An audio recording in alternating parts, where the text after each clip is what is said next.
Okay, so how does rent to own homes work?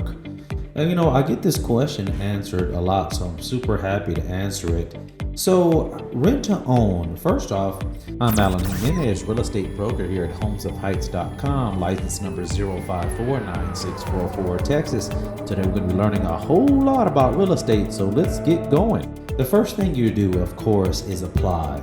The people that you work for or work with to find a rent-to-own home is very important. What they need to do is create a package, a presentation package for you. So a lot of times we get people or get families that are looking to purchase a home, but unfortunately are just not ready at this time. Maybe they have a credit problem, or maybe they changed jobs, or maybe they haven't sent in their taxes to show enough income. So the first thing you need to do is apply. And then what we do is we create a presentation package showing your strengths and then explaining your weaknesses. So that's the first thing you need to do. Once we have that, we define what your needs are, of course. So if you're looking for a 3 or 4 bedroom with this many baths, this many square footage, this area zoned to this school, 1 story built, in the last after 2005, and with a big or front yard, etc. All these different things matter. We send you a list of properties. We assign you to one of our realtors that we work with. They go out and show you homes on multiple occasions, and then you select 3 homes. We always ask that you narrow it down to 3 different homes, because remember, we have to present you to the homeowner, and we have to persuade them to allow you to rent the property and then, of course, rent to own. So these are 2 different things, and very important is because in Texas, a lot of states, but in Texas, once a tenant takes possession, it's very hard to get them out of the property. So they can stay in a property for 3, 6 months, even 1 year without paying rent because of all the rental laws and tenant laws that they have in place, especially in Texas. So it's a risk for the homeowner. Like, oh, what can he lose? No, actually he can lose a lot. You could stay in his home for, like I said, 3 months, 6 months, a year for free. Then he still has to pay that mortgage.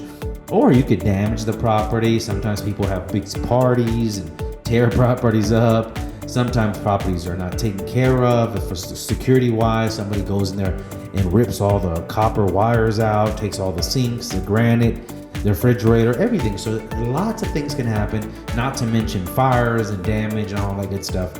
So yeah, it is a risk for the homeowner. We have to persuade them on your behalf and showing why, showing your strengths. Okay, look, we like, oh, this lady's been on her job, this many years.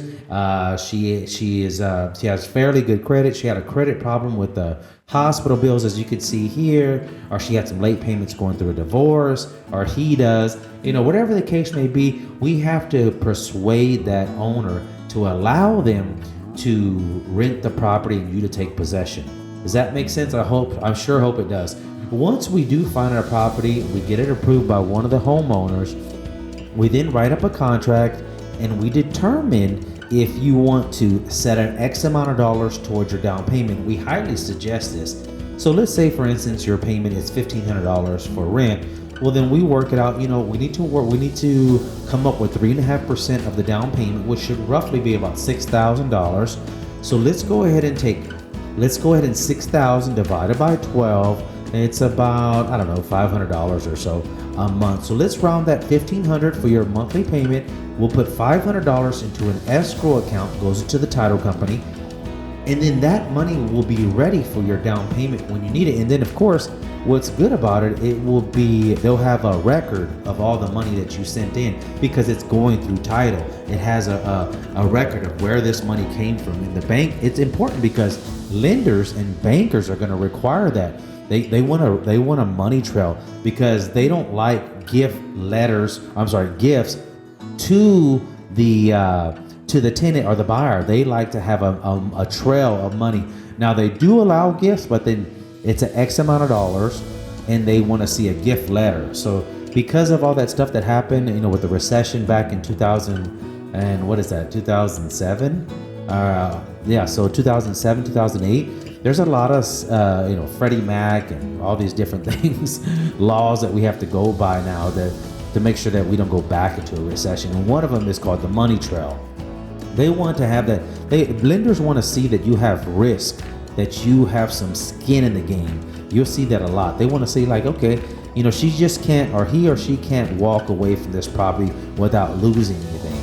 You'll see that a lot. A lot of people are like, you know what? Screw this house. You know what? I don't have any skin in the game. I don't have anything to lose. Screw it. My credit's already bad. Oh well. No, that's what we need to get away from that train. That train. This is the type of laws that help us stay there. So now, once we get that, we go into contract. You could take possession as far as a tenant, and then after your rental term. So the term, a lot of people ask that how long is the term, the rental term? Usually it's anywhere from 3 to 5 years. So you'll stay in the property, and you'll have, let's say for instance, everything goes good. It's year 3 at the end of your contract.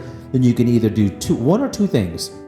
Number one, you tell the homeowner, hey, I like this property. Let's move forward. I already have my down payment. It's set in escrow, and you could just continue to purchase the property through a 1 to 4 sales contract. Same as any kind of other contract. Then the sales price will be based on the market value of the property then. So that could be beneficial. It'd be very beneficial since you buying at market. It could go down or it can go up, but it's all set on the appraisal. So don't think that I or the homeowner can do anything funny and say, oh, now it's worth $1 million. No, it has to appraise for this much money. And just FYI, appraisers, we can't talk with them. We can't persuade them because of the recession. So we have no contact with an appraiser. The only person who has contact with the appraiser is the person that hires him. The person that hires him is the lender, because they are going out on the lender's behalf. The lender wants to know what is the value of this property. They want to lend equal or less amount of its worth. So if it's worth $200,000, they want to lend $200,000, not $201,000. They want to lend $200,000. I hope that makes sense. It has to meet that value. So if somebody wants $1 million, like the bank's going to be like, no, it's only worth 200. Here goes the appraisals. Here goes the reasons why. There's 3 houses just the same next to it that sold for the same price, $200,000. So I don't know what you're talking about. So this is what we're going to be. After that, you have another option now. Is you could just say, hey, Mr. Homeowner, I really enjoyed your property. I really like it. Things have changed for me. But you know what? I'm going to go ahead and decide not to buy this property. You go ahead and terminate your lease. You still have your money in escrow. You get your money back out of escrow. There is going to be a small fee. I don't know, like it's like a few $100s or something for the title company for doing that job. So some things to look forward to. So just to recap, first you apply, but then we create a presentation for you. And then we send you some properties that fit the needs that you like. Then you go out with a realtor and you find at least 3 homes that you really like.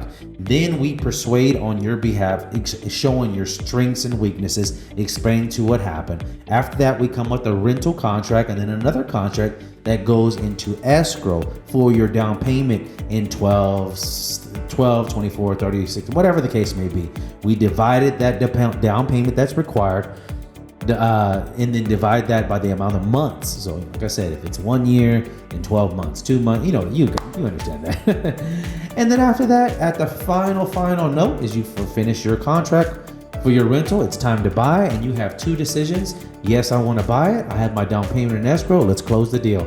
Or number 2, you know what? I don't like this property anymore. The neighborhood has gone kind of bad, or I changed positions, whatever the reason is. To get your money back out of escrow minus the fees the title company, etc. charges, small fees, and get your money, and that's it.